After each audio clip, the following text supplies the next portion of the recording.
नमस्कार मित्रांनो, ही असा कुद्रा लेक दुबईमधील एक सुंदर संध्याकाळ. थोडासा शांत असा पण मस्त रिलॅक्सिंग. आम्ही इकडे बदक, फ्लेमिंगो, हरिण बघितले.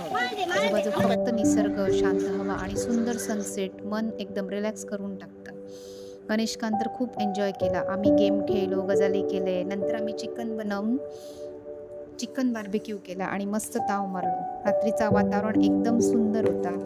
वेळ कधी गेलो कळाकच नाही. नंतर आम्ही टेंटमध्ये रवलो. तो अनुभव खूपच मस्त होतो. मग झाली सकाळ. सकाळची सुरुवात मस्त पक्ष्यांच्या आवाजाने झाली आणि कनिष्काची फेव्हरेट मॅगी पण बनवली आणि आम्ही पण ब्रेकफास्ट करून निघालो. जर तुम्ही कधी दुबईमध्ये इल्यात तर नक्की भेट द्या कुर्ला लेकला.